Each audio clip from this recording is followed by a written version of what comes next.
Hello, everybody, and welcome to Off the Rack. I'm Sal. And I'm Tiffany. This is a comic book review show here on the YouTube channel ComicPOP, youtube.com/ComicPOP, where we take books from the past week and then recap and review them, tell you what we thought about them, and then give you recommendations for books that are coming out this week we think you should pick up. So let's jump into them. Yeah. People have been really... this is a good week for books, finally. Last week, a little bit of a dud. But this past week, not bad. For me, it wasn't strong. No. It wasn't a strong week for me. Well, I'm sorry. It's okay. There's a lot of great DC stuff that came out this week, so let's not waste any more time not talking about it. Before I do that, though, I want to make sure this thing looks okay. Waste time, Not wanting.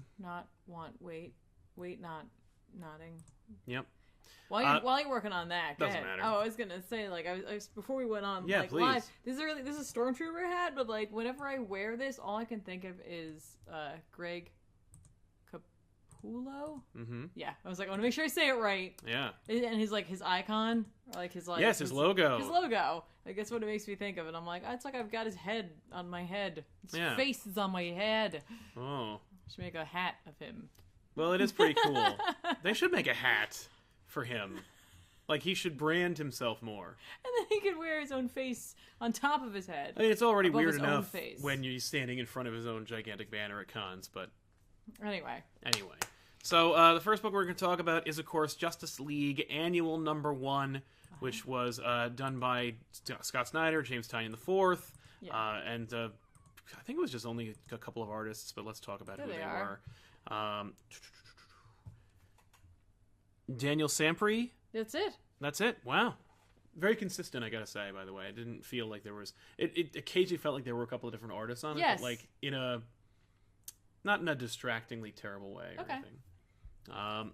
So, Justice League Annual, this dovetails directly out of the last issue of Justice League, where Jean just gets a huge info dump from a white Martian, or not a white Martian, it's actually just a straight-up Martian, Yes. who is being kept under lock and key by Shiera of the Hawk People, because they were using magics and ancient universal tomes to keep Thanagar Prime looking like it's in its prime and maintaining Hawk People. And anyway, the Martian dies and it doesn't work out for them, so they launch into a new plan.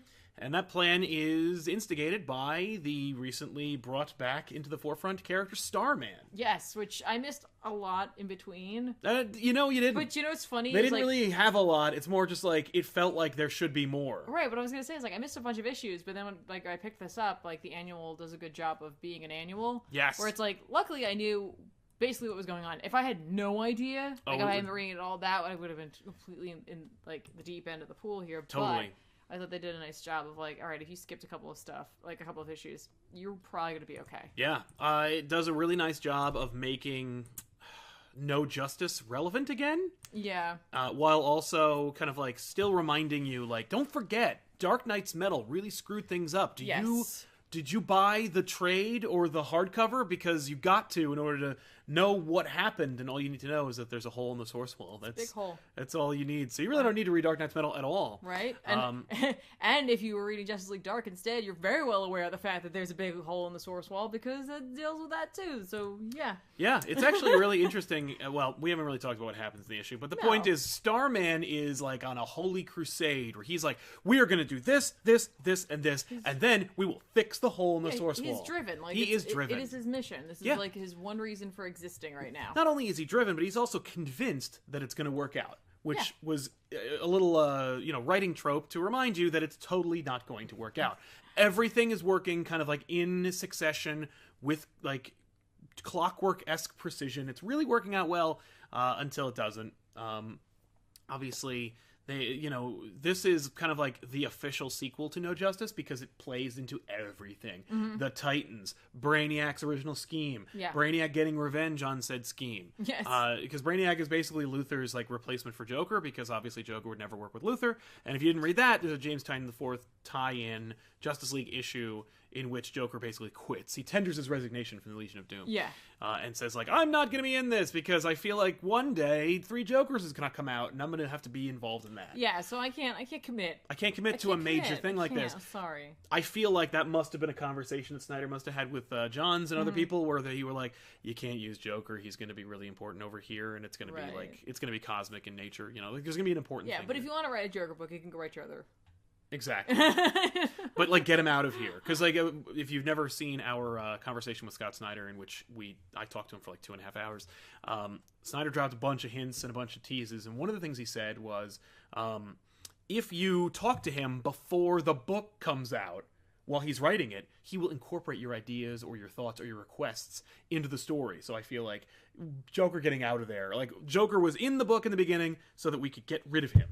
Right. Like, boom, Joker's on the cover. I'm going to buy it. Now you're in. You're hooked, hopefully, by the premise of Justice League and this ongoing Hickman-esque sprawling epic that is kind of culminating. This is like the end of... This issue kind of feels like the end of Act 1 for Snyder's, like, big cosmic, you know, adventure. Refacing of the DC universe. Yes. But anyway, we get the Lantern Corps, the New Gods, the Justice League. And the Thanagarian army. The Thanagarian army, that's right. To try and, like, plug the hole in the source wall. Yeah, like basically the idea is that Starman's like, here's the thing, Brainiac was right.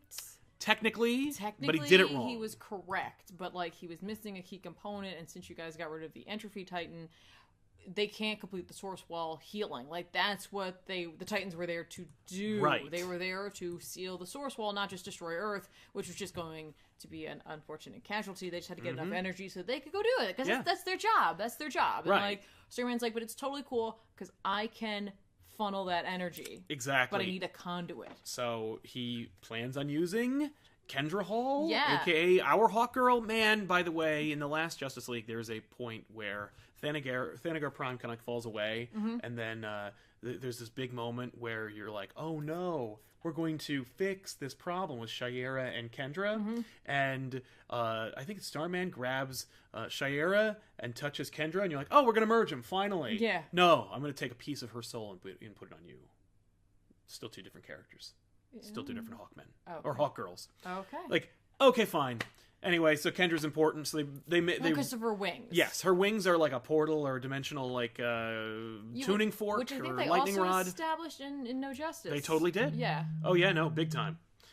So they wrap her in in an nth metal suit and throw her at the wall. They're like, you know, all the Omega Titans or whatever you want to call them, they have like holes that are perfectly suited for them. Right, like as they're like placing them, it's like a puzzle in a video game. You had to go collect all the Titans, and now we got to put the Titans in the right Titans in the right holes. Right, but like as they're putting the Titans in, like as the Guardians are the Green Lanterns the Green Lanterns. Putting them in, I was like, the Guardians do show up. I know, I'm like, but they didn't do anything. Nah. They officially do nothing. Well, that's a Guardian for you. They just get upset and leave. Yeah, that's the Lanterns exactly are putting them in. They're like, oh, I know what goes here. We're good. We're totally okay. Yeah. And so Kendra says like, oh, I found my hole, which you've pointed out is like a big ass homage by Snyder to his like love of Junji Ito. Yeah, and the Enigma of Amigara Fault, where it's all about these random holes in mountains that are shaped like humans, and people like being compelled and drawn to going into them. Yes, because they've discovered like these, like, even though they seem to like the uninitiated as though they're just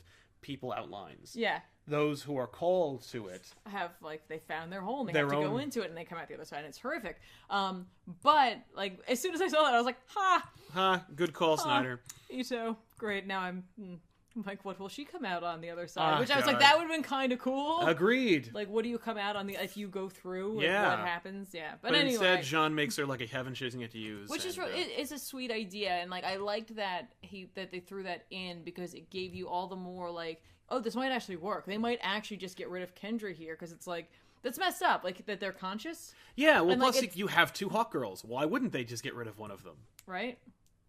So you're thinking, oh no, but then... Yeah, and he follows through with all of this, and like we obviously developed the fact that Jean and Kendra have like a little bit of a back and forth. You're like, oh no, I thought that John and Kendra were going to get together by like literally no other reason than I watched the Justice League cartoon. Well, no, but he's got to go with Shiera. Right, now you can have 2 Hawkgirls.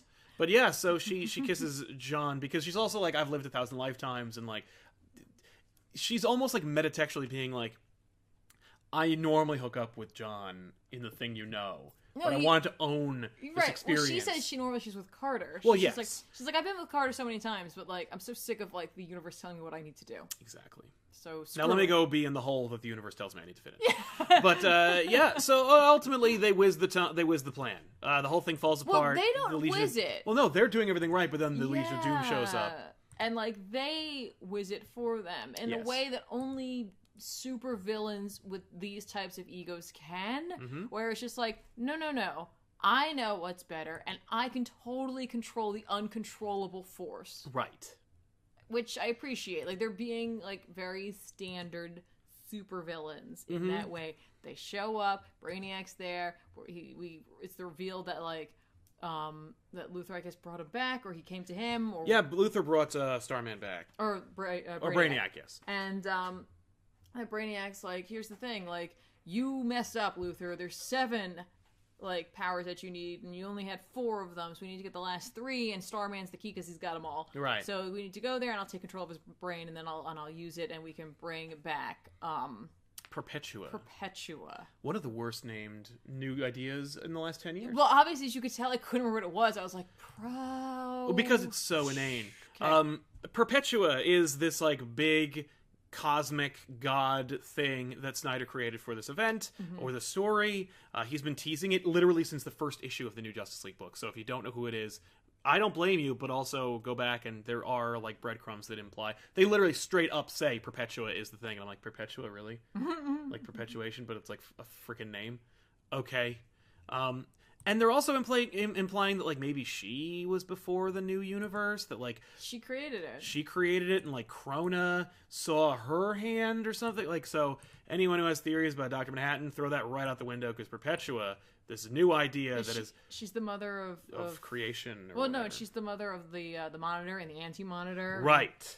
Like, she created the Monitor and the Anti-Monitor. Like, oh... Yeah. Well, and the Monitors, I guess. Yeah. As a race. I guess. In any event, the Legion of Doom, like, kidnap her and take her away. Well, yeah, she uses her powers to destroy the Source Wall. Because reasons. Because reasons we don't know yet. Because we don't know her motivations, and as like a godlike deity, we may never know her motivations. Because we will. Well, I was gonna say it could go one of 2 ways. It could be Lovecraftian in that sense, where it's just like it is unfeeling. That'd be really and you cool. Don't understand it. It's just a force of nature, and it does as it pleases. Most Scott Snyder cosmic events end in characters holding hands and hoping and loving so hard that like the problem goes away. So like no. Well, maybe they could be Lovecrafting so hard. I don't think that's a joke. But yeah, the Source Wall blows up, and this like brings doom upon the DC universe, and just it's fun to see Snyder apply this cosmic change to everybody. Darkseid's excited, Swamp Thing's sad, Spectre is like, oh no, I'm not going to do anything again, because that's what I do. You know what I appreciate about this page, though, is that Snyder acknowledges what Tynan's doing in Justice League Dark. He's just like, it's Swamp Thing and Detective Shift are hanging out together. Obviously, they'd be hanging out together. Obviously, because they're on the same team. He also, because Snyder and Grant Morrison are buddies, we have a big old reference to Multiversity and the team over there, and how that affects it. The Legion of Doom grabs Perpetua and they leave, and then everyone's like, we gotta go. Yeah, because, like, the universe, like, it's been broken down, but, like, also, like, it's, like, unraveling things. Like, the new gods, like... Yeah. Highfather's just... Yeah, exactly. Gone. And, like, the other new gods, take off. They bail. They grab boom tubes and they get out of there. Yeah, because they're like, we have to get as far away from this as possible, otherwise we're going to, like, fade away. And, like, Apocalypse and, Darkseid. No, Apocalypse. Oh, the planet Apocalypse. Yeah, Apocalypse and, New Genesis are gone. Yeah. It's like Alderaan. Right. And so we enter this brave new world of the DC universe in a very different place. The Legion of Doom has Perpetua in a kind of like perpetual state of suspended animation. And she's like the new Nora Freeze. Yeah. That'd be great if they were using like Freezonian technology. Right. In any event. He's got Brainiac like. Right. Like up top. Vic. No, he's Oh, he's sad. Yeah. That's cool. That's a great image. But yeah, so basically Perpetua is now like in the hands of the Legion of Doom. The Justice League is SOL, and the cosmology of DC, such that it is no more. Or at the very least, it's forever changed until they fix it. Right, right. And they establish like this new status quo where it's like, look, everybody was working together to fix this one problem, and now everybody has to go deal with crap on their own. Like the Lanterns, the Guardians call the Lanterns back because they're like going to need to be sent out to keep order in the galaxy as things are changing, and so they can't help out anymore with the Justice League. Yeah. The Thanagar Empire does the same thing, or the army, they retreat as well. Right. And the idea is that like all our heroes have to go back to Earth and just figure it out. Yep. Nice job, Starman. But it wasn't his fault. No, I know. He had a good plan. It was a solid plan, and it was working. Yeah. Up until Brainiac showed It's weird that Batman didn't see it coming since he did nothing in this issue. Well, for him to not to think about the Legion of Doom. But it was a great issue. It's really fun. It sets up some terrific status quos for the DCU. Yeah. I'm excited for it. I really hope they don't drag it out. Like, this issue felt like the length every Justice League book should be. And I was, like, really just, like, jazzed about the setup. And I'm like, this is cool. And the thing that comes out of it should also be equally cool if they have a plan and a roadmap and a friggin' chart with everything on it. But, like, if they don't, the whole thing will crash and burn. That being said, the issue was great. And I'm excited for the future of the DCU from this. Yeah, I thought it was good. Like, it was funny because it sets up almost the same status quo that there was before. The source wall is screwed, except before it was like, and maybe we'll fix it. And now it's like, and now we can't fix it. Unless we can. Unless we rebuild it. Or build a new one.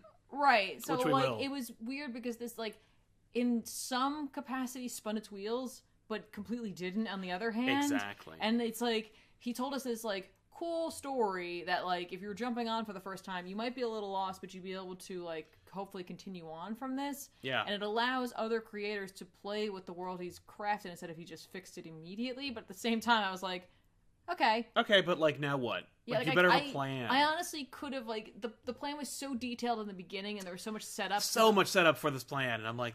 It's going to fail, and I know it's going to fail. Unless it doesn't, I guess. But I kind of hoped it would, not fail. Right, just because there was so much There was a lot of front-loading. And in a way that was, like, it was good, but it was, like, sort of wasted real estate. Like, we established the Jean and Kendra relationship, but to what end? Right, exactly. Right now. Like, at least in this issue, it's just, I don't know.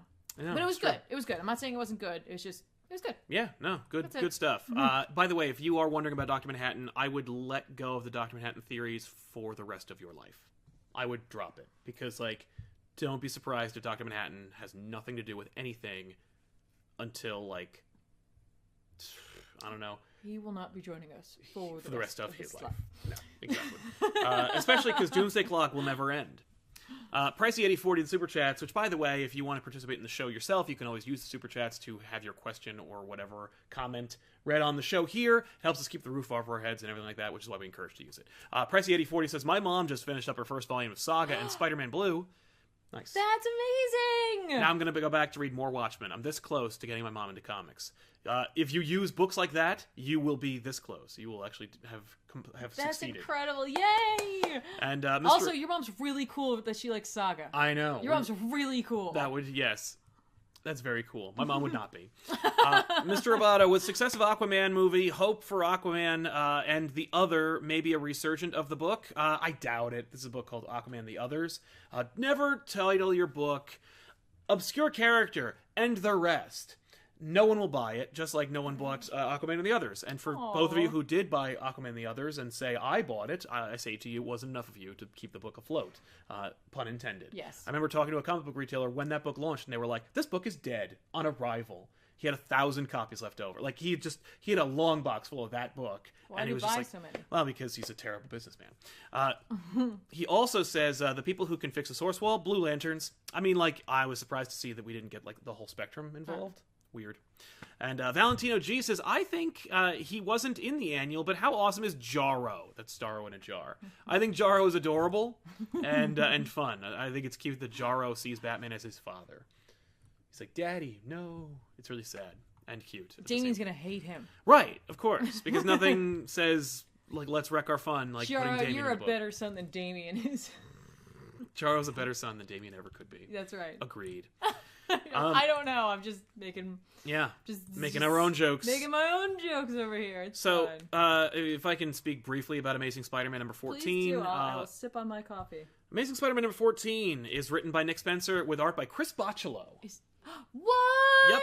He ruined this issue. It is horrible looking. I love Chris Bocciolo art, and I think he does an incredible job on books like Doctor Strange and the X books that he used to do. But this is something else. I don't know what it is, but it ain't working. And goddamn it, Marvel, like, people will buy Amazing Spider-Man even if you need to delay it, because art like this is borderline unforgivable. In any case, Spider-Man and Mary Jane have dinner with Doc Connors and his lizard family in the sewers, like they never would. And the lizard basically implies that there's going to be some like subtext or some subplots regarding Lizard and Billy and his burgeoning family. There basically is an issue to remind you about the status quo so that they can totally upset it. The status quo being Peter is in Doc Connors' class. He's trying to re-get his doctorate in something he didn't steal, like from Dr. Octopus. But like the lizard is Doc Connors and whatnot, so he's like, but he's regained his mind, and so if you remember from your clone conspiracies, he brought Jackal brought back Doc Connors' family, and then Lizard staved off their degeneration by turning them into lizards. It's hard to really get into a lizard plot because the lizard ate his son. His own son? Yes. He consumed his own son. Well, he ate parts of him, but he killed him. So whenever you, give him his son back through cloning and whatnot. Is it this son? I mean, is it this lizard? It's this lizard. Yeah. Kirk Connors doesn't die and his clone comes back to life. But was it the lizard or was it Kirk? Yeah, he was a lizard. Well, he can't help himself. Please. So Lizard ate his son. It's hard to really redeem him, and cloning is not a do-over. One of the nice things about Marvel cloning, if you can ever say that in a sentence, is that they don't usually replace the thing that they come at. When they first launched any modicum of mainstream cloning with Gwen Stacy, they were like, bring Gwen Stacy back. I don't care how you do it, just bring her back. And they do through a clone. And they were and at the end of the day, they didn't. They didn't have her take her role. She left the book and then died later on. But every clone, Ben Reilly replaced Spider-Man for a little while, but still wore a costume that was different, so you could avoid those issues. Never replaced them. This is weird and creepy. In any event, Aunt May has lunch with Jonah's dad's lawyer. Okay. Who is basically saying Jonah's dad, before he died, invested everything he ever had in Parker Industries. So you're all broke. There's no money. But I'll have sex with you. And Aunt May is get out of my face. That's her plot. Oh, also she's dying of cancer. Oh no! Oh no, indeed. That was brought up in Friendly Neighborhood Spider-Man. Everybody get your pots and pans and start banging them together to chase Mephisto away. No, bring him on. Come out, Mephisto. Let's see you. Let's address this thing. Get out of here, Mephisto. I feel like that is they're really playing up a huge Spider-Man status quo shift soon. I mean, the fact that Aunt May has cancer is a big deal. Anyway, there's a cute moment. Aunt May saves somebody. She saves Ned Leeds, who is brought back during the clone conspiracy and then is pretending to be a homeless person, even though he's not really pretending because he is homeless. He's being roughed up by some street toughs, so Aunt May shows up and uses a holographic projector to turn herself into a giant spider monster to scare them away. Sure. And then she and Ned have lunch, and they bill the lawyer.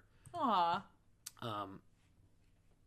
Pete and Mary Jane walk home, but on the way there, the Rhino tears up the restaurant that everyone has had lunch in so far in this book. How about the Rhino? Because the Rhino is being tailed or chased or hounded by Taskmaster and Black Ant, which is another ongoing thing from the Nick Spencer Spider-Man story. Okay. Spider-Man and Rhino team up and sets up the next story, which is going to be fun. I like the art. I don't. I know. I think it's But you have a very specific taste in art. I do. But like, I think. But I like Bocciolo, and I like that. Like, I like his interpretation of things, and I like his interpretations of panels, and I think it adds to the written story. Bocciolo's Spider-Man is great. Yeah. Bocciolo's Taskmaster and Black Ant is great. Anyone with a face looks horrendous. Yeah, right. His Peter Parker's not great, but I liked his Aunt May, and I like his Mary Jane. His Aunt May is confused. She could be a man or not. Like, I confused her with multiple characters throughout this issue. Okay, I don't know if you've actually ever seen an elderly woman. That happens. No, like, it does. Not like this. Not like not with a character that you've established for 70 years. No, it does. I don't know. I like it, but that's just my taste. And that's fair. Like, I'm not telling you like it's the best Spider-Man art I've ever seen. I'm not telling you have to like it. I like it. I think it's very good. I honestly like his Rhino quite a bit. I don't. I think it's weird. I think it's really cool.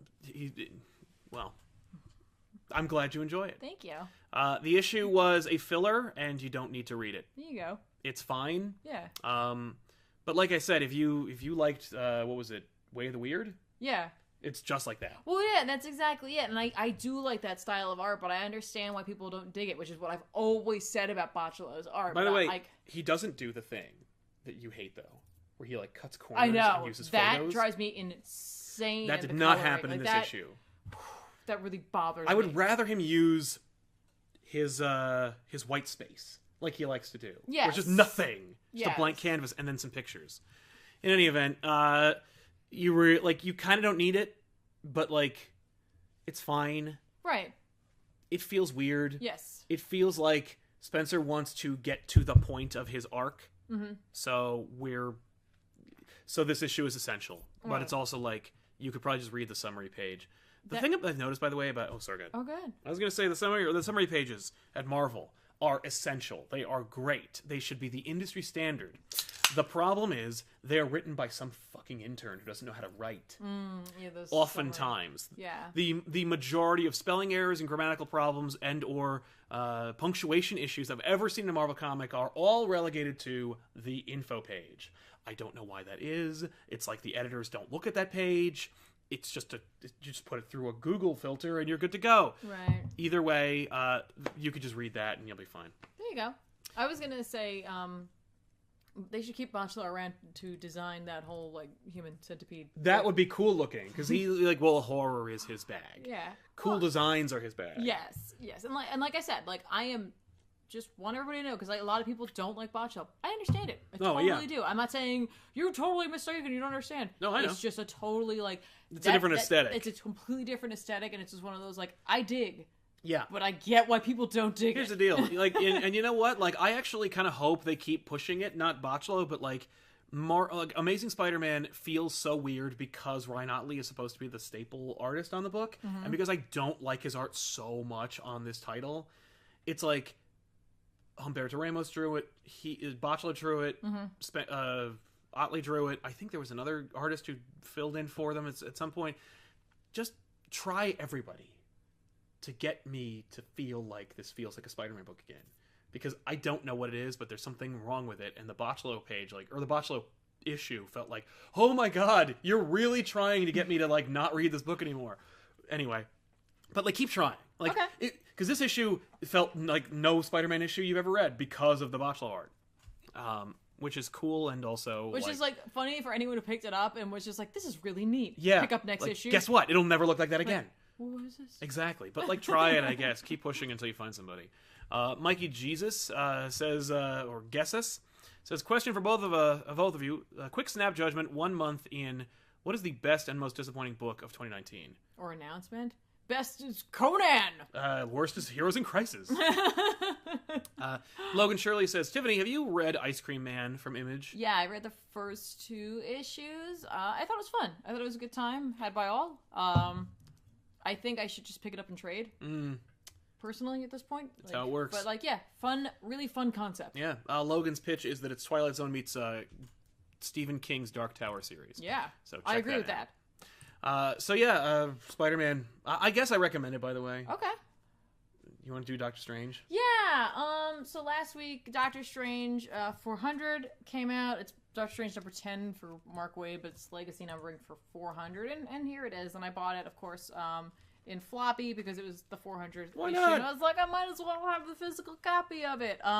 It is written by Mark Waid with art by Jesus Saiz, Kevin Nowlin, and Jim Campbell. Also, Butch Guidry. It's a whole lot of people worked on this. Yeah. And in fact, one of the artists isn't actually credited on the work that they do. So I don't know whose it is. Nice. So it's cool.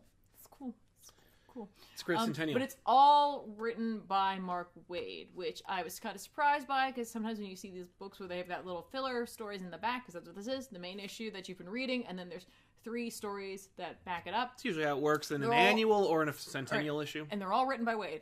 That's weird. I expected to get anyone else. Right. Like, to get Aaron to come in and write something. Maybe Kate's. Maybe Jerry Dugan. Yeah. Maybe anyone from, like, historically Dennis going Hopeless back. could have come back. He's not busy very much. Or, like, Brian K. Like, anybody in the past couple decades, or even some of the older, like, writers. Just bring them in. Yeah. Just all Mark Waid. Yep. So... And you have been... like, here's the deal. You have been high on the Aaron run, and that's kind of it.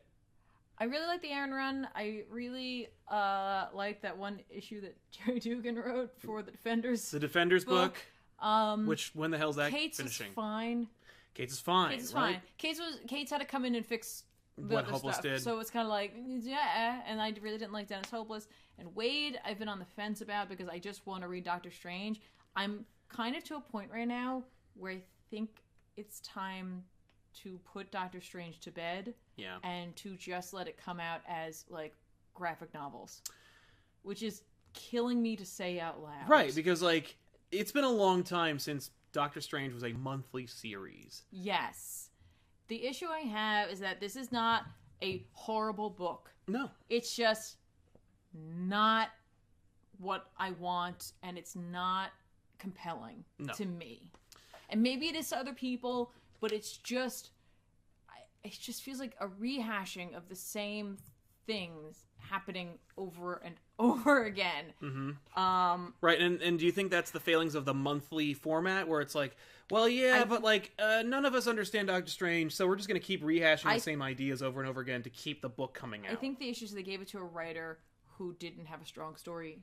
Like, it wasn't like someone came to them. They just wanted to keep the series going, so they gave it to Mark Waid, who had written it. And Mark Waid is a staple Marvel author who can do the work. Like, yeah. And that's, by the way, a big, like, not a secret, but it's a big deal in the mainstream Big Two publishing house. Yeah. If you can do it, and you can prove it, and you can guarantee an audience of a certain number, then they will give you a job. Over quality, over freshness, over, like, hype, they will give that person a job every single time. If you can deliver, they will give you that job. Mark Waid has written Doctor Strange before. Yes. And he was not, like, a big Doctor Strange author, it's just that he's done it before. He's done it Roger before. Stern, still around, could do a Doctor Strange book. Yep. And had done it for a long time. Yep. Hell, Howard Mackey would love to do Doctor Strange for another 100 issues, which he practically did. Like, no. But for some reason...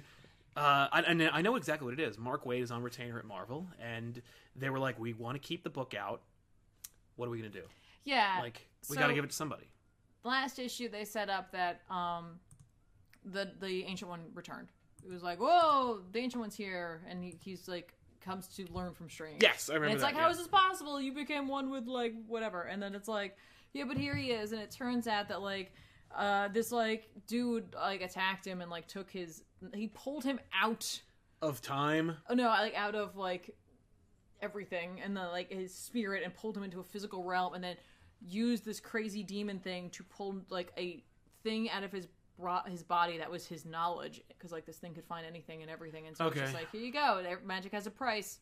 If I used to really like that, if I hear it one more time, used in a really, like, ridiculous, like, as though you're, like, magic having a price. I love that concept. But, like, the way Waid has used it has made it seem like it's a punishment to us.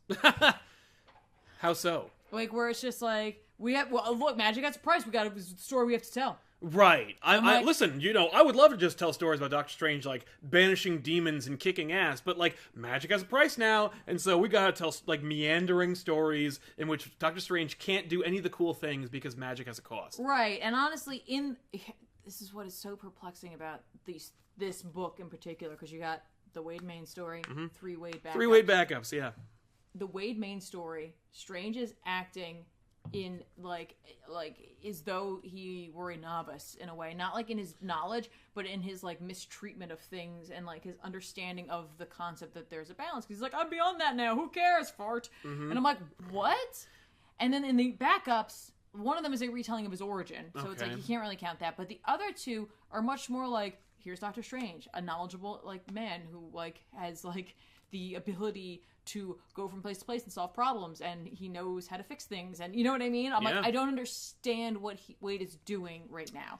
So anyway, so Strange is like, well, the Ancient One's dying because like he doesn't have the knowledge of magic to sustain himself any longer, and so like I have to help him by reteaching him magic, and I'll try to give him some of my own life ethics, because of course I do that because this guy like showed me everything. And he's just like, I don't understand how he had the patience to teach me. Now Strange has had apprentices before, and so he's like I don't have the type of patience that he did when he taught me. He also probably had like medical students under him at some point, right? And so like what he does is he tries to teach him things within a week, because probably that's all he has to learn or left, and then he like uses the Eye of Agamotto to probe his like body and brain to see if there's any trace of magic, so he can go find the guy. And he goes off and he finds the guy, and when he gets there, he ends up in a like Men in Black style cubicle office space. That's a great looking page, though. It's kind of cool. I think it's cool. I don't think it's cool at all. But that's just me. Because basically, there's a magical accountant. Oh, no. And so, like, he's been, like, trying to keep the books in balance, and, like, Strange is, like, way out of balance, and so, like, they took his magic away earlier. Yeah, I remember that story arc, like, when he just started with that was all because of this guy. Oh, okay. And so, yeah, he's like, now, like, I took your friends. Like, I took Wong and Kana and Zelma, and I'm gonna give it to, like, the people, the powers that be. Like, those that you, like, conjure, like, the Faultine and, like, all that, like, they need retribution. What? And so, like, you have to give it, we're gonna give it to them. We're gonna give it to them. And so then Strange, like, fights back using, like, he's like, oh, now you got all these, like, magical things you created. Oh, screw it, you're making it worse. You're just making it worse. Oh, my God. So then he fights him by, like, physically fighting him, because he's like, I can't use my magic here. So he just punches him a lot, which at least is a throwback, because he's just like, Wong taught me how to fight. Right. And now I will use it. And I'm like, okay, cool. Yeah. Thank you, I guess. That's neat. So then, like, at the end of the day, like, he frees his friends, and then Dormammu shows up, and cool. he's just like, you've totally, like, the accountant's like, you screwed everything. Why? Like, he's like, you totally. Who is he? He's like, your debts are gigantic and they're huge. Who did he come from? Did the Ancient One know who he was? Does nope. Dormammu? No. What about Dormammu does, I guess.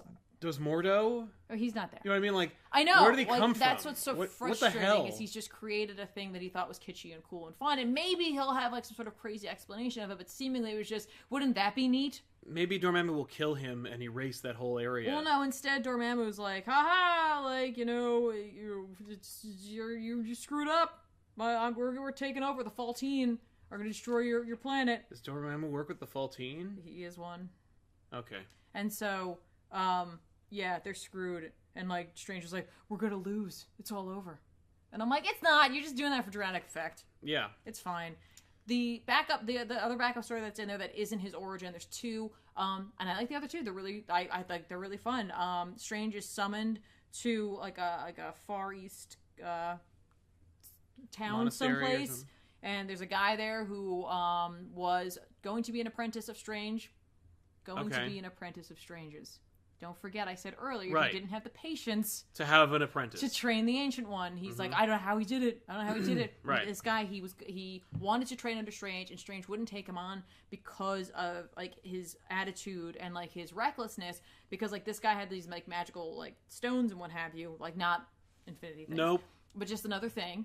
And he left it around, and his son got a hold of it, and he was being bullied, and he's like, I thought if I showed it to them, they would think I was really cool, but then they tried to steal it from me, and they started beating me up again, and so I started to wish that they would go away forever, and one of them gets pulled into it, and they're trapped in there. And so Strange has to go in there, And he finds the kid, and then, like, the little boy follows him in there and, like, saves his friend. And, like, he's just, like, they get out, and, like, Strange is like, I thought you were bullied by him. And he's like, yeah, but I realized at the end of the day, even, like, doesn't matter how much someone is a jerk, like, you should help them. Okay. And Strange is like, that's really cool. And he leaves. And I was like, that's a nice story. Like, Strange just goes in there and, like, does his thing. Like, neat.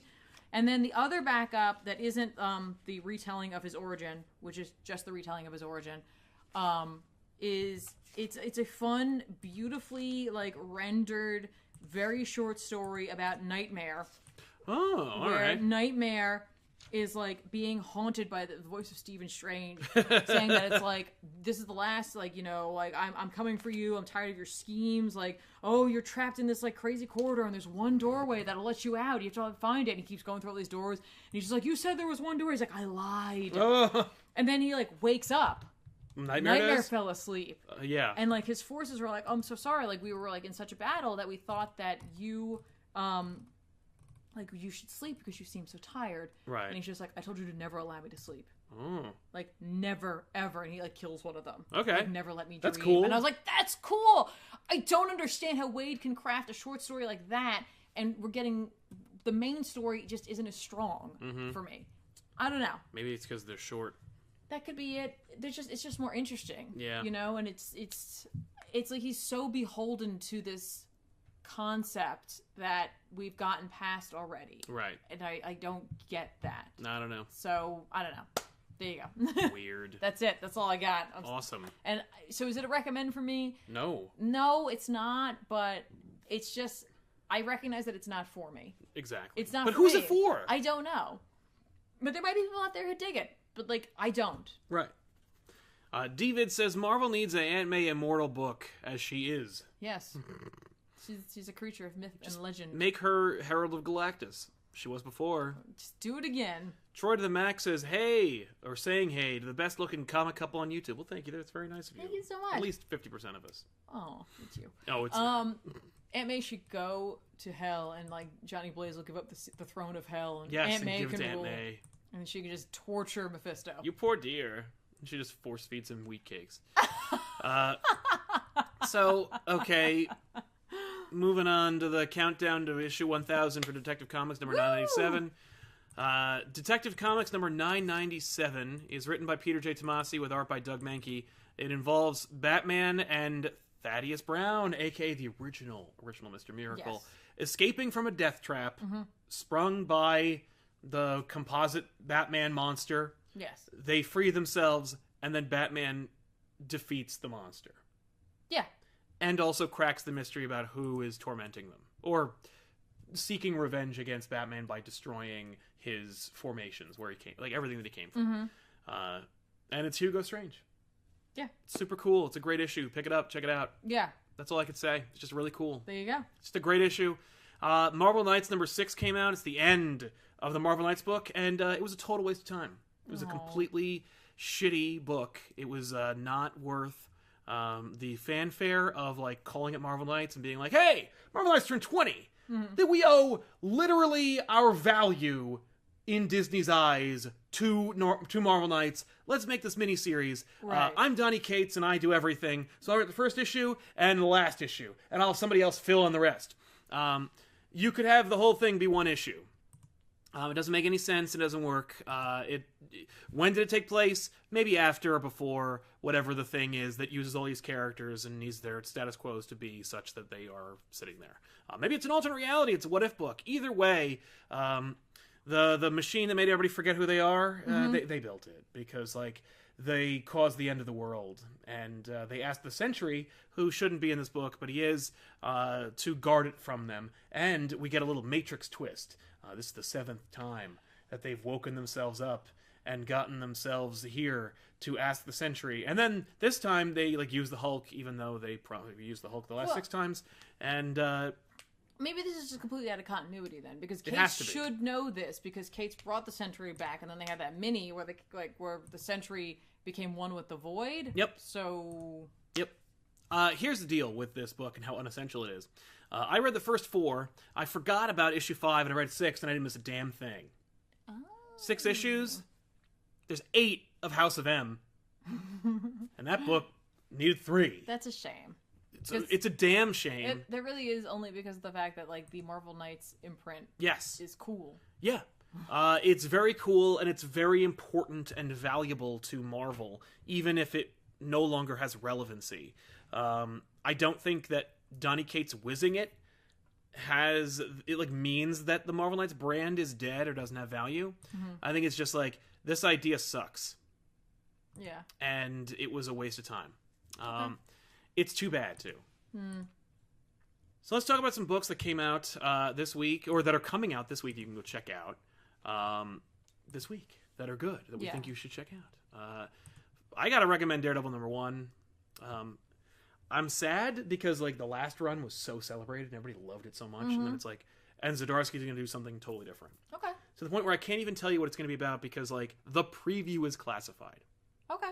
But Zdarsky's doing it. I have full faith in him. Yeah. So check out Daredevil #1. I will. Also, Uncanny X-Men #11 is playing on the whole like devastation from the last issue. All the X-Men are dead. Sure. But Cyclops isn't, because he wasn't at the end of Extermination. Right. And he is like, what the hell? That's cool. Yeah. Neat idea. And I thought Uncanny X-Men was supposed to be like the launching point for like the new Marvel era of X-Men. I think that like whatever's coming after this is going to be like the real, like, let's cement Marvel X-Men. Right. Okay. But it's like, it looks pretty sweet, and I'm going to check it out. Whoa. Sorry, I was just looking at that. I know, right? It's probably coming out like in July. Oh. Looks like I'm going to have to read New Mutants when it comes out. Yeah. It's the New Mutant. That's #5. Yeah, so I have to go. Ooh, it's by Matt Rosenberg, so that's going to be great. Yeah. Sorry. And speaking of stunt writers, Young Justice #2 by Brian Michael Bendis and Patrick Gleason is coming out. Young Justice is the new Avengers of DC. And if you like that, then you're going to love this. If you don't like that, you're not going to like this at all. Okay. I call him a stunt because, like, you don't hire a writer that you think is just so great and you're just so excited to see what they're doing and put Bendis is coming all over your books. I'm trying to trade on a name I paid for. Yeah. That being said, Bendis is actually talented and he can do his work. Like, Tom King is too. But, like, they all play to their strengths. Yes. Tom King, do those little stories. Do the character-driven stuff. Yeah. Bendis, do your team books about characters that don't have, like, godlike powers, who can, like, talk to each other and zing it up. This book is fun, and I really like the first issue, so check it out. I'm going to go to Image first. Die #3 is coming out. It's that D&D Jumanji book that I've been enjoying, so feel free to pick that up. It's Kieran Gillen and Stephanie Hans on art, or Kieran Gillen writing and Stephanie Hans on art. So Stephanie Hans doing the art, that sounds great. I know, I like her a lot. And Kieran Gillen, of course, from Wicked and Divine fans. So Wicked and Divine fans, if you're looking for more Kieran Gillen, that's where you can get it. Also, over DC Vertigo, Dreaming #6 is coming out. I have to have this because I have to know what's going on because, like, good or bad, I need to know at this point. Do you know? Oh, is Dreaming a miniseries? I don't think it's intended on being one, but it will become one. We'll see how it goes. You know what I mean? The Dreaming has existed before as a book. Yes. So it could wrap up, but I don't think they had intentionally written it as one. It's not like 1 of 6, 1 of whatever, but it could easily just be like, here's the arc and that's the end of it. Thank you very much. Yeah. Written by Simon Spurrier with art by Bilquis Evely. By the way, her art's incredible. Yeah. And if you're looking for an artist to follow on Instagram, she's really cool. Ooh. By the way, she's pretty too. Thanks to you, I've found that apparently Instagram is a great place to follow artists. Oh my god! Like your favorite artist probably has an Instagram. You can follow them there and just like be filled in with great stuff. Oh yeah, no, my Instagram is nothing but like artists that I follow. Yeah. And then from Marvel, my favorite book from Marvel is coming out, #3 of Conan the Barbarian, written by Jason Aaron with art by Mahmoud Asar. Someone mentioned how to actually say it last time, but I can't remember how it was. I'm so excited for this book. I love going through the life and times of Conan, from young Conan to King Conan, seeing like little mini adventures, all with this overarching story about the Crimson Witch. Just look at the muscularity. That's great. By the way, we also launched a brand new show called Bat Issues. We did. If you haven't already checked it out, we did White Knight. Yes. With the whole crew, and then we're going to move down to a 3-person show normally. Yes. But check it out. It just came out. We debuted it earlier today, so if you haven't already watched it, you should. Yeah, you should go check it out. That'll be a bi-weekly show, by the way, every 2 weeks. Excellent. And before we go, I just want to say this, but just in light of like the whole Heroes in Crisis. Sure. Look, hey, if you are struggling with any kind of like mental health issues for any reason at all, like, it doesn't have to be that you were diagnosed or there's like or anything like that. But if you're not feeling right, there is nothing wrong with getting better. Right. And like that's what it is at the end of the day, whether it be through therapy or through using medicine or using just anything that gets you healthy. There's nothing wrong with that. And don't let anyone ever tell you otherwise. We would never blame anybody for going to the doctor if they had like strep throat or the flu or anything like that. And this is no different. So there's nothing wrong with being like healthy. So that's it. I just wanted to put that out there because like fair point. We were so upset about the other book. No, it's true because it almost belittles the problem and it's not. Yeah, you're not broken. No, you're just working. Mm-hmm. So we want to thank you so much for hanging out with us. This is Off the Rack, and we'll see you guys next time. Of course, stay tuned for so much more. If you haven't subscribed, please do so. You'll find much less heavy topics on this channel. Yes. ton of stuff here. We got Bat Issues came out yesterday. This will come out Tuesday probably if it's not live. And of course, Elseworlds Exchange. Back Issues will return. That's right. When Bat Issues is out, 2 back issues this week. So that's right. Watch them out.